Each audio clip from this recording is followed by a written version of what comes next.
Kalian memakai hijab itu di sekolah dibolehkan, ya, sangat dibolehkan. Malah hari Jumat harus, ya, wajib memakai pakaian muslim. Dulu waktu saya zaman SMA itu kita mau memakai hijab saja sulit sekali diizinkan. Jadi sampai kalau foto, kita foto pas foto untuk kartu pelajar, gitu ya, itu tetap walaupun kita pakai hijab, telinganya tetap harus dilihat, ya. Jadi saya ngalamin seperti itu, dan warna hijab model itu dulu cuma bahannya itu bahan seperti, bukan satunya kayak gini. Kalau sekarang kan udah nyaman ya, satu kali. Dulu itu tebal bahannya, memang adanya cuma kayak gitu. Itu padahal saya udah tahun 95-an gitu ya, 94, sekitar 94 saya pakai hijab. Jadi waktu itu memakai hijab sangat sulit sekali, bukan hanya di sekolah saja. Memang di masyarakat pun memang masih jarang yang pakai. Kadang-kadang apalagi dulu saking kita mungkin ada pihak yang tidak suka mulai hijab itu berkembang. Jadi ketika tahun 94-an itu di awal-awal saya memakai, itu diisukan ada muslimah-muslimah yang sudah menutup aurat itu katanya meracuni makanan yang dijual atau apalah. Jadi kalau ke pasar atau ke mall itu kita dicurigai, gitu. Sampai seperti itu, ya bisa saja ya. Dulu sempat terjadi seperti itu zaman saya sekolah. Jadi katanya gini, misalnya kita mendaftarkan mau jajan bakso, itu kalau bakso malah sampai ngeliatin tangan kita di mana, nanti kan tangan ditutupin. Ya waktu kan nanti kita naruh ngampanan di situ. Sampai ada terjadi fitnah seperti itu karena memang dikondisikan tidak ada lagi muslimah-muslimah yang mau tertarik pakai itu, gitu. Jadi kita difitnah kan istilahnya, difitnah sampai akhirnya ada teman juga yang nggak kuat, udah dibuka saja, sampai yang terjadi seperti itu, gitu. Kadang kita lagi misalnya naik motor atau apa itu ditarik, ya, hijab kita ditarik, itu memang itu kenyataan. Ya, ketika tahun 94 itu sulit sekali untuk memakai hijab, jangankan di sekolah, di lingkungan rumah saja itu masih sulit. Tantangan itu banyak sekali. Itu kalau sekarang udah alhamdulillah banget. Jadi dengan adanya kesempatan seperti ini, ya, didukung oleh pemerintah juga, kita manfaatkan, ya, kita manfaatkan untuk melengkapi, menyempurnakan ibadah kita. Itu saja. Assalamualaikum warahmatullahi wabarakatuh.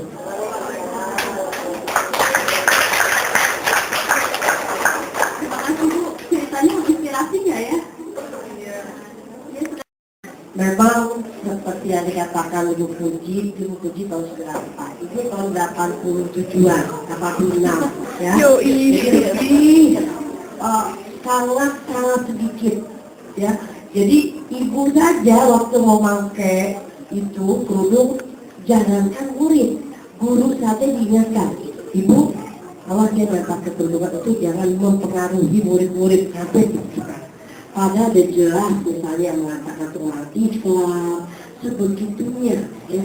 Makanya oleh karena itu sekarang kita menjadi masalah cuma di Bali, ya, tapi itu sudah perubahan, sudah ada peringatan. Kita mayoritas, tapi kenapa seolah kok tidak bisa merdeka memakai jilbab di Bali tersebut. Tapi alhamdulillah sekarang sudah ada perubahan. Nah itu seperti Bu Puji katakan, terbuka sekarang, sampai pohon aja boleh pakai berjilbab. Kayaknya tamu sekali, ya. Jangankan pohon, kita saja, guru saja ibu juga susah saat itu. Nah waktu itu pun banyak fitnah yang berada. Contoh di Swalayan itu walau alam apa itu orang muslim atau bukan, karena mengupil istilahnya, ya, pakai ini di dalamnya banyak sekali makanan di supermarket di bawah kita, tuh kan katanya banyak itu yang pakai kerudungan begitu, hati-hati, diwaspadai, curigai. Karena apa? memang didapatkan begitu, ada susu kaleng umpetkan di dalam jilbab sama ini kejadian, tapi kita kembali inilah celah-celah bagaimana caranya supaya tidak ada berpakaian demikian.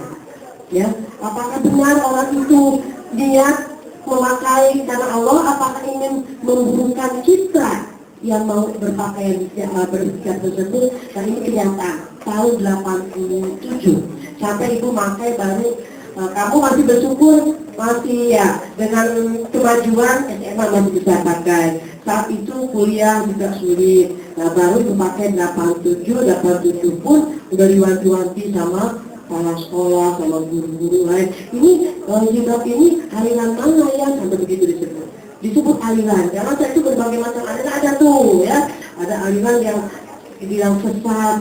Saya aliran menurut Quran dan hadis berdasarkan Nabi besar Muhammad SAW. Bukan aliran yang itu tuh, yang semua sampai yang dicurigai itu kalau pakai hitam-hitam. Sampai juga demikian. Padahal kembali itulah bagaimana caranya di negara kita yang mayoritas Islam saja masih sampai sedemikian tidak bolehkan.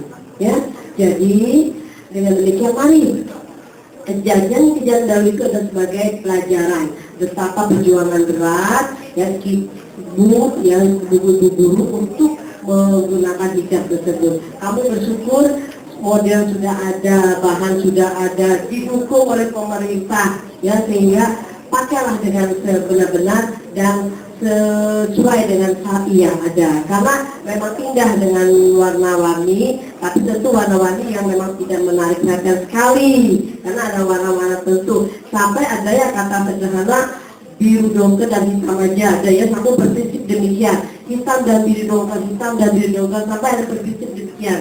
Nah, memang itu saat ini warnanya tidak terlalu mencolok demikian. Itu bukan berarti warna lain tidak ada yang bagus, semua juga bisa indah. Nah itu pengalaman, berbahagialah anak-anakku. Sekarang kamu bebas, tidak ada hambatan dan menggunakan atau berhijab. Itu pengalaman ibu tahun 80-an, 83 sampai 87. Kamu belum ada ya. Nah, ya, assalamualaikum warahmatullahi wabarakatuh.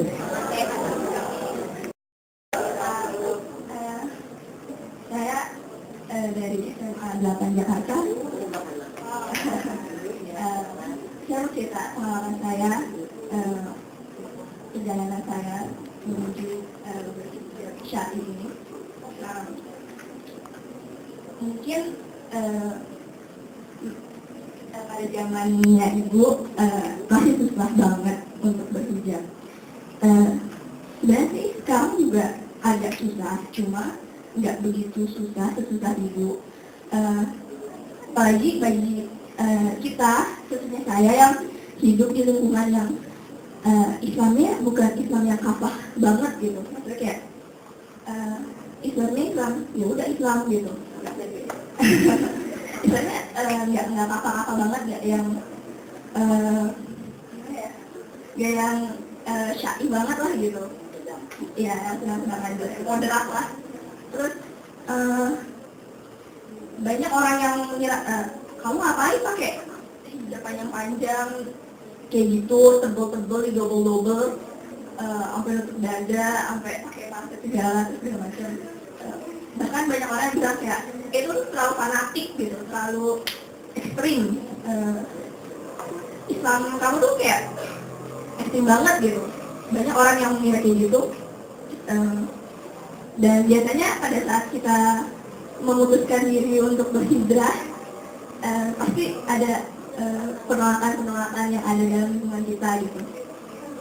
Dari keluarga, dari sahabat, dari lingkungan sekitar yang malah menolak itu, yang lingkungan yang menolak itu tuh malah lingkungan yang dekat banget sama kita. Jadi itu cobaan yang Allah beri buat kita yang mau berhijrah syar'i. Dan masalah lain timbul ketika kita kan masih pelajar yang dikasih uang saku nggak begitu banyak, malah ada yang ngekos gitu, anak bulanan, maksudnya dikasih uang bulanan dan untuk beli himar yang syar'i, yang tebal, yang panjang itu lumayan bagi kantong para pelajar gitu kan, ngadain kan kayak gitu. Terus, jadi kita berpikir juga gimana sih caranya biar tetap syar'i dengan modal yang modal kantong kita gitu, modal minim ya. Jadi kita kayak berinovasi ya, berinovasi dengan membeli kerudung yang biasa yang bahan pahit ya, si double. Dan masalah setelah di double itu timbul lagi ketika orang tua nanya, kamu ngapain pakai kerudung double. Dan jadi itu masalah timbul lagi. Dan tapi cara Allah untuk menguji kita sampai mana dari kemahan kita dalam berhijab syar'i. Semoga Allah selalu melindungi kita. Amin. Jangan saya sampaikan. Assalamualaikum warahmatullahi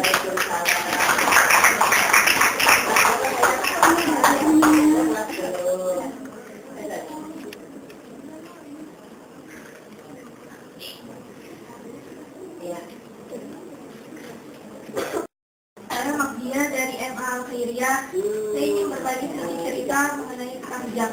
Mungkin semuanya juga pas waktu awal-awal berhijab, kan sebelum hijab itu syar'i, kadang dilihat orang, ini orang mulia dibilang apa, atau bilang alim atau apa, ya itu emang mungkin dalam hati kita timbul rasa itu.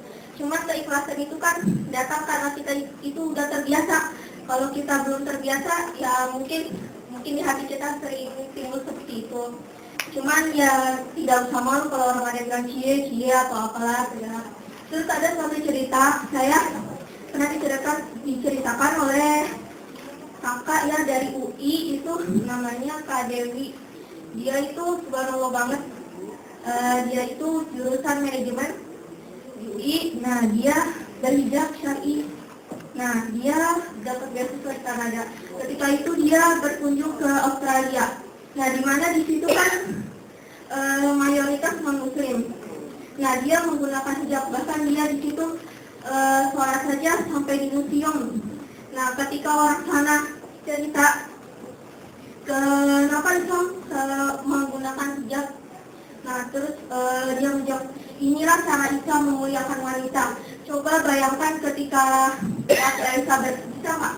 Ratu Elizabeth itu ditutup, terus dimuliakan seperti kemuliaannya. Jadi Islam memuliakan wanita itu seperti ratu. Sekian, mohon maaf. Wassalamualaikum warahmatullahi wabarakatuh. Masih ada hadiahnya? Iya. Masih ada? Iya, masih. Ada yang mau dulu lagi kita lagi.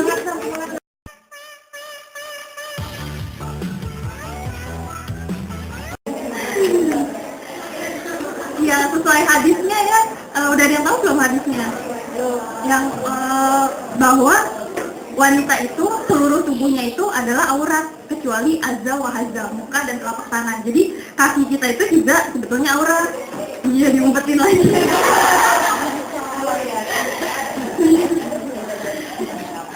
ini saya bawa dari produknya hijab Alila ya. Ini namanya Himar Maxi, ukurannya 140 kali 140.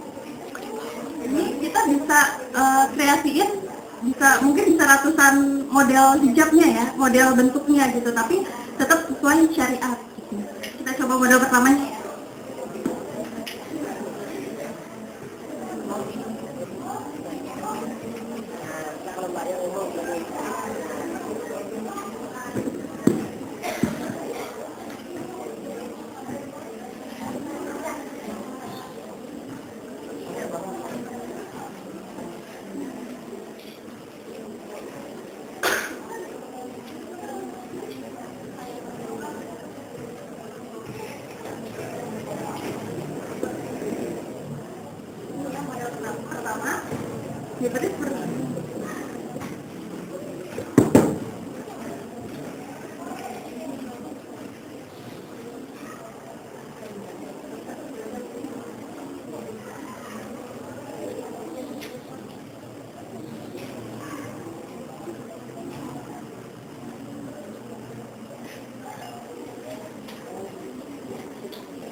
Jadi bisa kelihatan itu kombinasinya.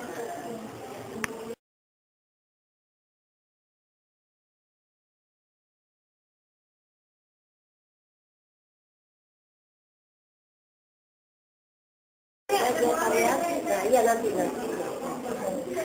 yang kita ada ketiga ya, ketiga.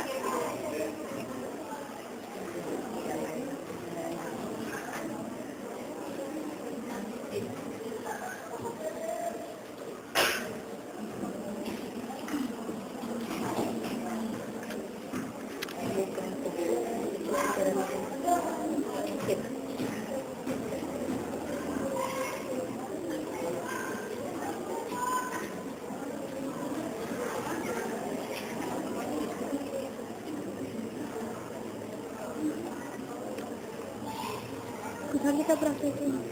Kita praktekin.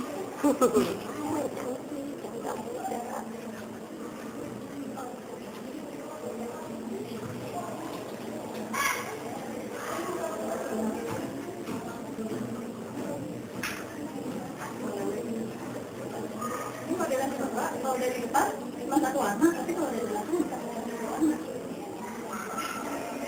Foto-foto lagi.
Nah, ini kreasi hasil dari Mbak Astuti. Mbak Astuti, kreasinya.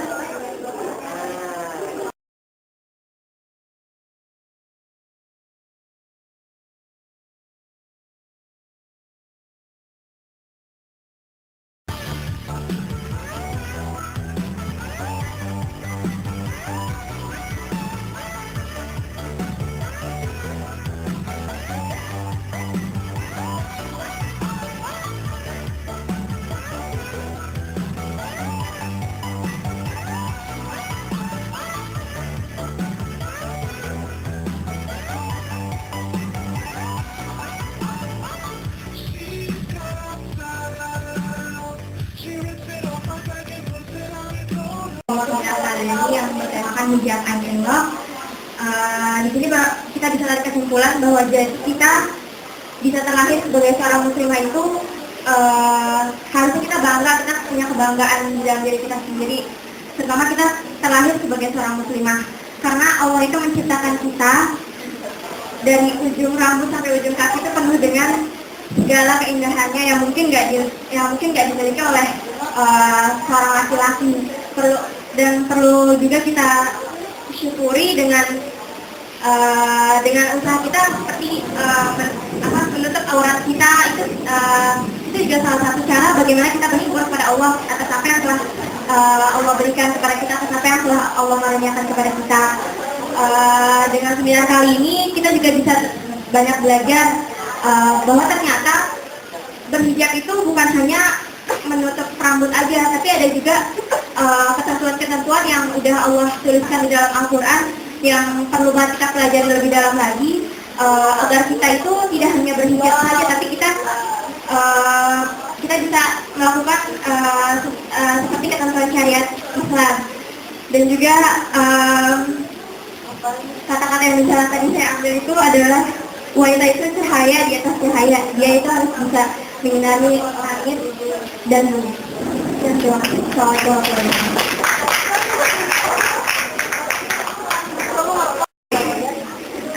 Jadi esensi yang bisa kita ambil, ya saya, esensi yang tadi udah dijelasin, menambahkan dari saudara kita sampaikan ini, memang benar ujian yang akan kita hadapi di perjalanan saat kita hijrah. Tapi dari penolakan itu, insya Allah derajat kita juga akan ditinggikan juga sama Allah. Sudah berhasil melewati ujian itu dan tetap istiqomah di jalannya, dan ya Islam datang dalam keadaan asing dan akan kembali dalam keadaan asing. Bahkan orang yang memegang kedua agama Islam itu bagaikan orang yang menggenggam bara api. Jadi memang susah untuk menegakkan perintah Allah, tapi di balik itu ada kemudahan di balik kesulitan. Dan bukan juga kalau kita terakhir sebagai muslimah itu muslimah di daerah kita terlahir di Indonesia, di negara yang mayoritas muslim terbesar dan di negara yang aman dari konflik. Coba kita bayangin saudara kita yang ada di Timur Tengah, dia harus sholat aja tuh nggak tenang gitu, ya. Makan sehari aja alhamdulillah. Dimana kita yang bisa makan berkali-kali, bisa pakai ini, bisa pakai itu, kita bisa menjalankan semua perintah Allah dengan mudah, walaupun pasti Allah memberikan cobaan bagi kita untuk mengetahui sampai mana istiqomahan kita di jalan Allah. Semoga Allah selalu membimbing kita dan selalu menjadikan kita sebagai muslimah. Assalamualaikum warahmatullahi wabarakatuh. Oke, selanjutnya ada lagi dari kita yang terkait. Silakan